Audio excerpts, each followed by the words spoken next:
Oke, welcome to TechTrip ID. Jadi seperti biasa kita bakal bahas berita tentang tech ya, teknologi gitu. Silahkan ambil kopi dulu kalau kalian mau kan sambil dengerin karena ini bakal panjang. Sekali lagi ini bakal panjang. Jadi sesuai judul ya. Jadi ini ada benchmark RTX 3050 yang mana kita tahu besok bakal launch. Jadi mungkin bisa bakal jadi acuan buat kalian yang mau narik ini model ya. Jadi untuk versi yang bocor ini tentunya bukan versi reference, sesuai yang kita tahu ya.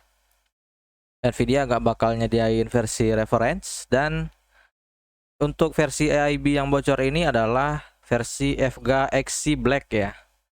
Jadi kemungkinan besar ini bakal mirip-mirip dengan performa AIB lain, jadi lumayan lah, bisa riset dulu kalian kan sebelum beli gitu. Jadi di sini kita bakal juga bahas balik lagi, sebenarnya udah dibahas sebelumnya di price pointnya ya, yang worth it-nya di mana gitu.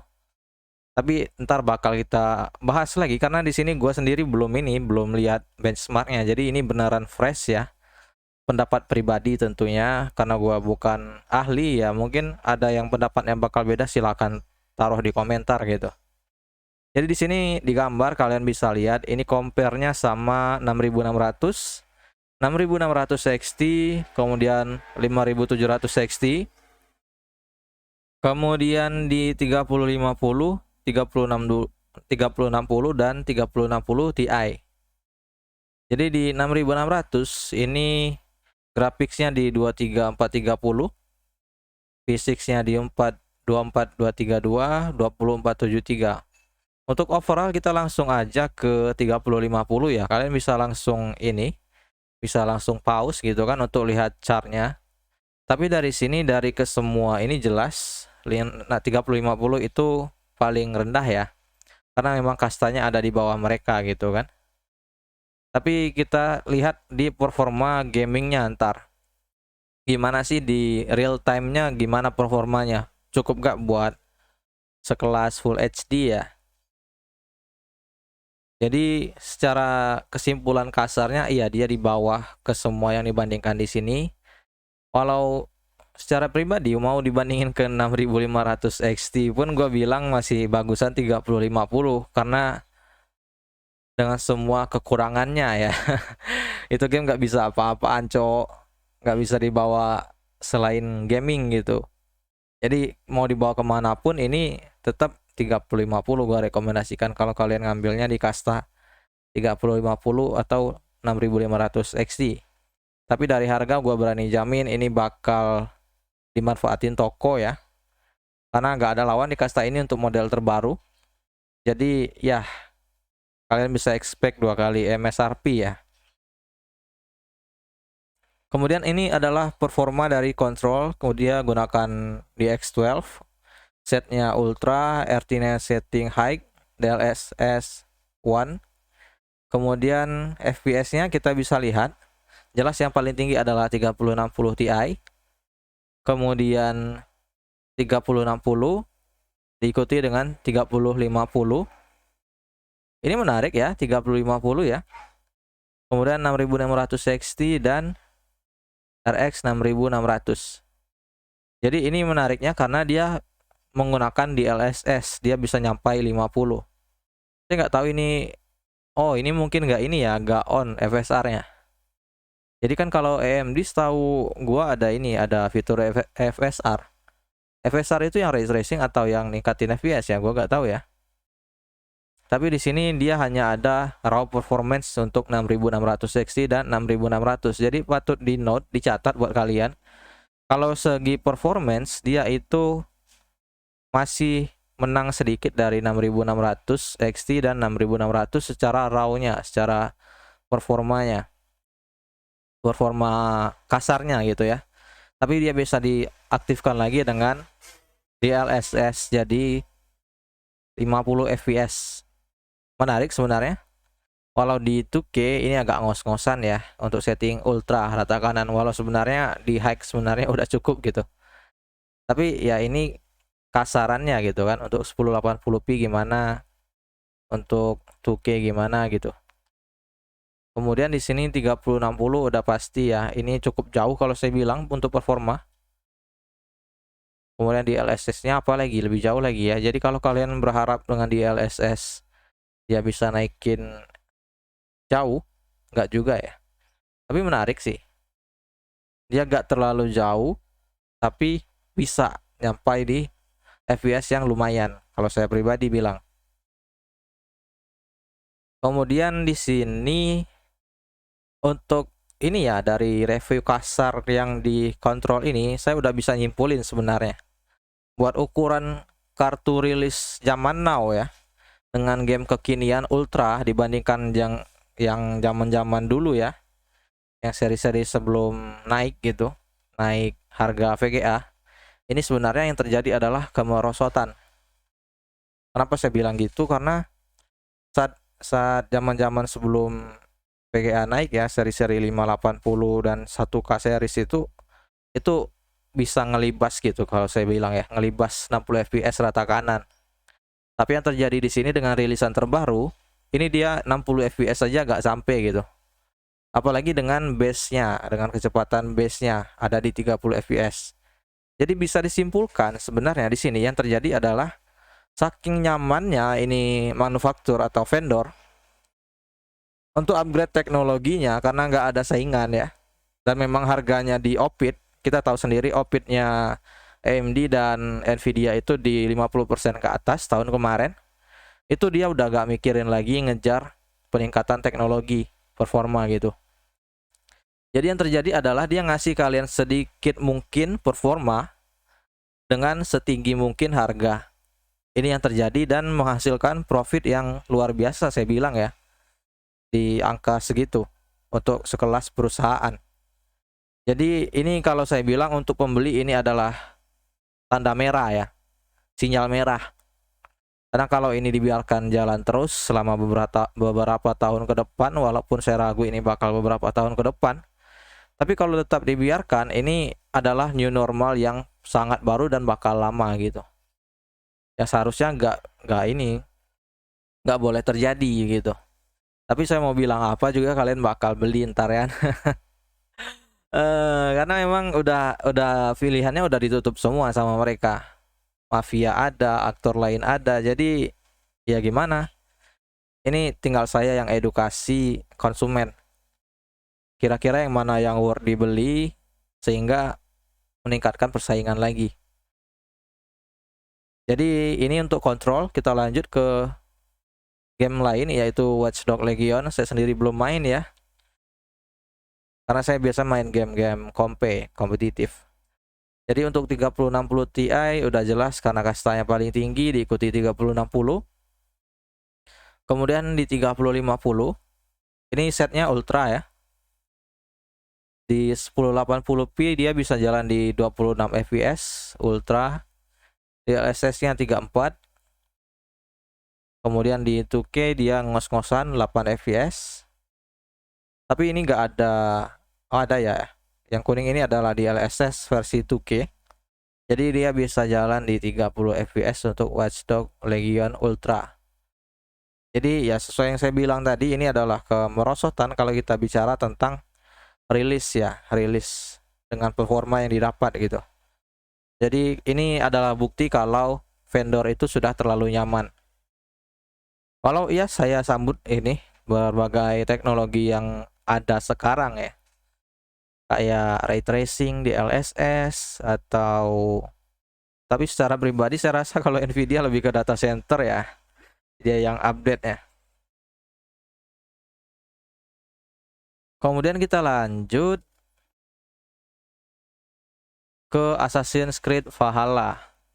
Jadi ini ada di 1080p dan 1440p dan di DLSS off ya sepertinya. Jadi untuk kasta tertinggi dia bakal sesuai dan diikuti di 3050 ya. Ini kalau dilihat dari chartnya, dari perbandingannya di review besok, kalau ada yang nge-review, ini kemungkinan bakal mostly positif. Tapi perlu diingat di sini, ini VGA bukan nggak bisa dibuat mining, tapi nggak worth buat dipakai buat mining. Kali lagi di situ kata kuncinya. Jadi seharusnya dari sisi demand ini gak bakal rame kalau dari miner. Yang kita tahu kalau miner beli itu minimal bisa sampai 10 biji satu rig ya, atau minimal lebih dari satu gitu. Jadi seharusnya untuk demand nggak terlalu ngaco. Jadi semoga aja yang nggak ngaconya yang masang harga gitu. Karena untuk di price point yang saya lihat di Topet Pool, ntar kita bahas ya, itu sebenarnya udah masuk ke ngaco. Gitu. Jadi ya ini ada performance-nya di ultra settings, FPS-nya bisa nyentuh 40-an di 2K, kemudian di 1080 57, walaupun sayangnya di sini dia agak tembus 60. Tapi di sini perlu diperhatikan kalau test bench-nya ini tentunya tiap sistem berbeda. Jadi kalau kalian merasa ini 57, tentunya bisa jadi dia lebih tinggi sedikit tentunya. Bisa jadi lebih rendah. Ini hanya gambaran kasar ya. Di sini kita ada Black Desert Online di MMORPG ya, remaster yang dipakai ini. Jadi lumayan ya, lumayan tinggi. Ada di 87 dengan 2K FSR. Kok 2K FSR sih? Di LSS mungkin ya? Atau gimana? Atau yang saya yang salah? Saya yang salah ya? Tahu saya sih nggak tahu sih. FSR itu bukannya Fidelity Super Resolution-nya AMD atau gimana ya? Oke, ntar kalau kalian yang tahu, kalian bisa komen di bawah gitu kan. Tahu saya di LSS ya seharusnya. Kemudian yang FSR ini yang AMD. Jadi kalau kita compare, kan di sebelumnya FSR AMD off ya. Sekarang dia on. Jadi wow. Sekarang kebalik gitu. 6600 XT, 6600 sama 5700 XT bisa ngalahin 3050 dengan di LSS on. Harusnya dari mungkin nggak support FSR ya di game-game sebelumnya, makanya nggak dimunculkan. Tapi kalau kita lihat dari FSR on, ini lumayan sekali performance gain-nya yang didapatkan. Dan ini sebenarnya kan ada ini ya, ada update kalau dari AMD katanya FSR bakal support dari driver. Jadi bukan berdasarkan game. Jadi all game itu seharusnya bisa dapat performa tambahan. Jadi ini di kasta paling bawah, wajar kalau dia dengan setting yang disetarakan ya FSR dan DLSS versusnya. Dan dia masih di bawah 6600. Kemudian untuk Final Fantasy Endwalker ya, dia ada paling bawah juga. Tentunya di sini di 2K dia juga lebih ngos-ngosan ya mungkin. Tapi untuk 6600 di 2K juga gak terlalu beda dengan 3050. Jadi ini bisa jadi opsi yang menarik kalau kalian mau ngincar 6600 sebenarnya gitu kan. Tapi kalau dilihat dari chart ini bisa jadi positif, lawannya 6600. Kemungkinan besar ya. Tapi di price range-nya 6600 naik 1 juta ya. Itu udah bisa dapat 3060 dengan performa yang 30% minimal performa gainnya yang kalian dapat. Jadi ini merusak segmentasi harga ya kalau bisa nyentuh di 9 juta. Karena kan seperti yang saya bilang di sini, dia itu VGA gak bakal dipakai sebentar, pasti dipakai lama, hitungannya bertahun-tahun.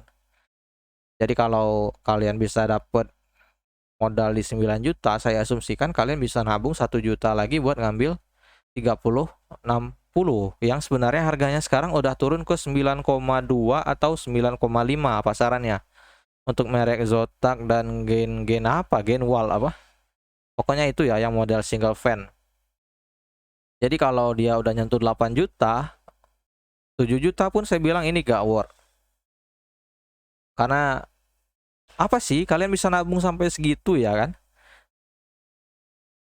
punya duit ini ya namanya duit sampingan. Karena VGA ini Kalau kalian nggak pakai buat kerja ya berarti kebutuhan kesekian. Harusnya cukup lah kalian nabung bentar gitu, sebulan atau paling lama ya sebulan 2 bulan tunggu gajian gitu. Kecuali kalian yang masih sama ortu, yang saya pikir kalau ortu kalian bisa beliin kalian di harga segitu juga bisa sih up lagi. Jadi iya kalau di harga 7 jutaan ini nggak worth sekali 3050. Saya mending ambil 3060. Karena hitungan saya secara pribadi kalau upgrade itu minimal 3 tahun.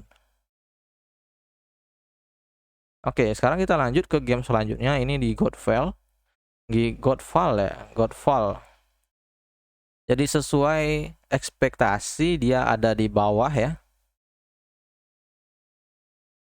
Karena memang dia di kastanya di bawah 3060, sedangkan lawan 3060 itu di 6600 dan 6600 XT. Kemudian kita lihat lagi Horizon Zero Dawn Ultimate di X12 on, performa sama, nggak ada perubahan, dia paling bawah di 53 fps dan 68 fps. Kemudian Tomb Raider, benchmark gamenya sejuta umat ini, dia ada di bawah juga di 54, beda 10 fps kira-kira ya kalau dibulatin untuk 2K. Dan dia bisa jalan di 80 dan ini 100 ya. Memang kalau Tomb Raider ini kayaknya AMD lebih ini ya, lebih bagus mungkin. Kemudian iya batas sini aja ya. Jadi sekarang kita bakal bahas price range dari benchmark yang kita lihat tadi. Jadi memang ada beberapa case yang sebenarnya bukan saya bilang case ya di sini. Karena di sini kan dia dibandingin dengan DLSS-nya. Game control. Kemudian dia DLSS on, sedangkan kalau dari base sendiri dia udah ini sama performanya, mendekati gitu. Jadi iya ini sebenarnya cuma menang di game control, gak bisa dibilang menang juga ya, karena kontrol sendiri belum support FSR mungkin. Tapi kalau dia support FSR, saya berani jamin ini bakal tembus di 60 fps buat 6600 dan 6600 XT. Jadi bisa disimpulkan dia ada di bawah 3060, di bawah 6600, dan lawannya itu di RX 6500 XT yang ya kalau di compare kemanapun masih 3050. Tentunya kalau dia dekat MSRP ya harganya. Karena kita tahu kalau 6500 XT itu harganya bisa nyentuh di 3,5 ya. Jadi menarik sekali sebenarnya dari segi harga kalau kalian cuma mau ngegame. Kecuali di awal-awal rilis yang entahlah yang masang 6,6 itu ya. 6,6 Xbox Series S aja 5 juta, 4,8 juta gitu kan, kalian dapat baru support 4K walau gak full native ya. Tapi why not gitu. Sekedar gaming ya. Use case-nya sama kan. Belum lagi kalian kalau 6500 XT cuma dapat VGA doang, nggak bisa jalan langsung gitu. Jadi total build kalian dibandingkan dengan Xbox S Series tentunya masih menang Xbox X Series kalau kalian pengen main game aja gitu. Toh kalau kalian use case mostly user paling nonton Netflix atau dengar lagu yang seharusnya di konsol next gen itu sudah support ya. Jadi kita bakal lihat ke Topet Pool di sini. Kita pantau dulu harganya ya.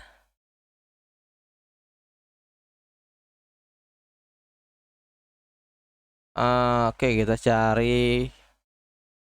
Saya suka mantau harga sih sebenarnya. Lihat-lihat calon armada baru gitu. Oke, RTX 3050 kita lihat. Ini settingnya paling sesuai, jadi seharusnya ada di halaman pertama ya. Ini di 7,9, nggak worth saya bilang ya. 8,9 tambah nggak worth ya. Karena di 9,2 itu ada 3060 punyanya Gainwall apa ya, saya lupa ya. Dan Zotac di 9,5. Lu nambah 500.000 dapat forma yang nyentuh 30% minimal, lebih kenceng. Kemudian di sini 8,6 nggak worth. 7,3 masih kurang worth ya. Tapi terjual 4 karena dia yang paling murah ya saat ini yang bikin PO-nya kalau saya bilang. Tapi tetap nggak worth ya kalau saya punya di modalnya di 10 jutaan gitu. 8,3 nggak worth, 8,4 ya ini. Jadi iya, di sini belum ada yang masang harga yang worth ya. Kalau dia ada di harga 6 juta, 5 juta, itu bisa kalian pikir untuk ambil ya. Karena MSRP-nya sendiri di 4,3. Jadi 5 juta itu sebenarnya udah enak, udah bagus. Tapi kalau di 6 juta masih oke. 7 juta saya rasa lebih baik kalian nabung sedikit ya. Nabung sedikit 2 juta doang gitu. Paling 2 bulan nabung lagi atau 1 bulan nabung lagi. Atau makan mie aja tiap hari tiap bulan gitu kan.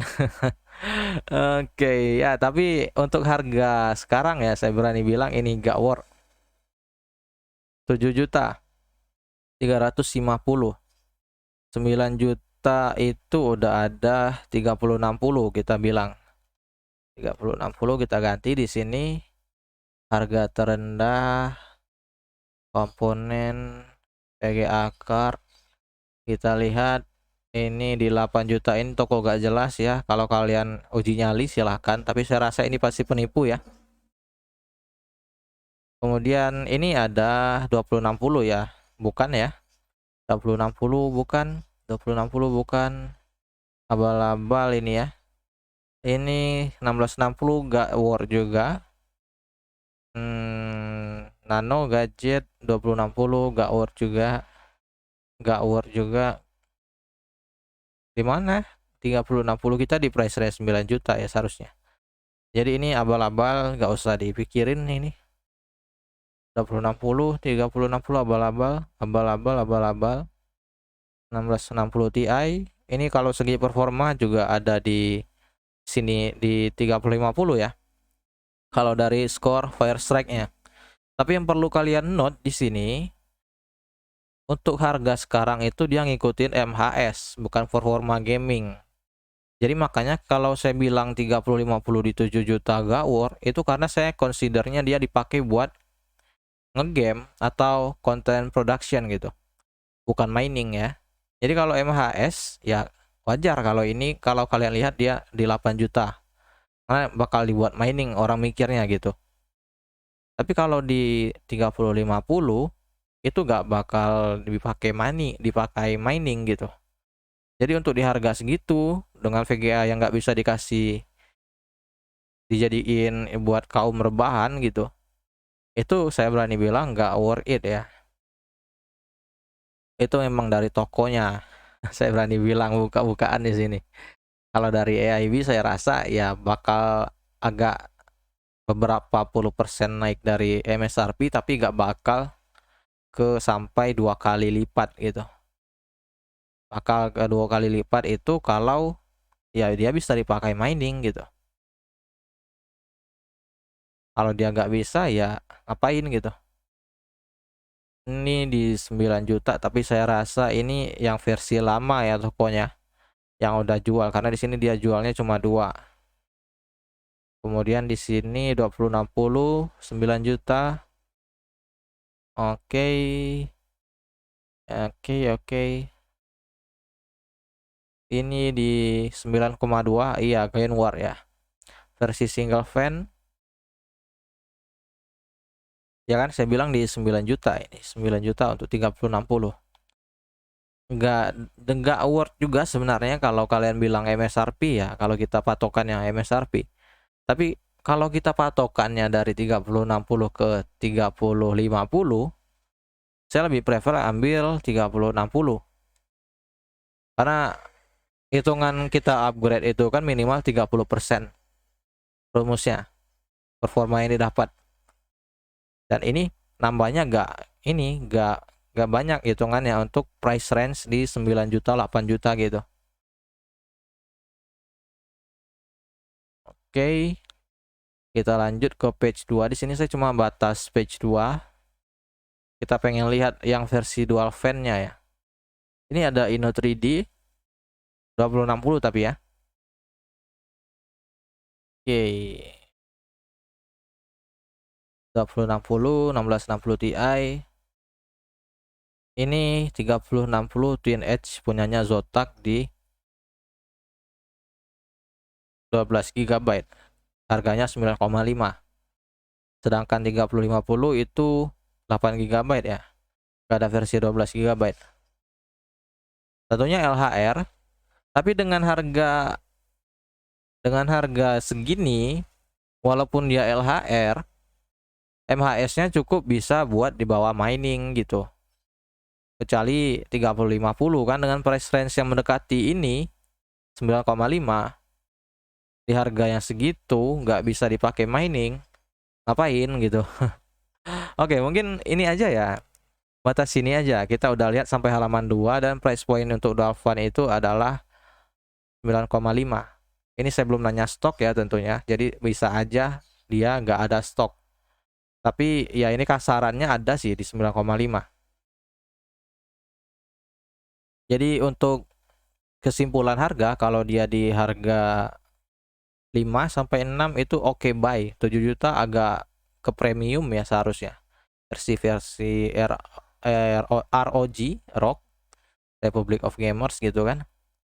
Tapi kalau dia udah nyentuh 8 dan nyentuh 7 juta untuk versi biasa gitu, nggak usah diambil ya. Ngapain diambil? Nggak worth buat kalian. Mending upgrade ke 3060 sekalian. Oke, mungkin cukup sampai di sini. Semoga membantu. Jangan lupa di like, share, dan subscribe biar saya semangat buat videonya gitu. See you next time.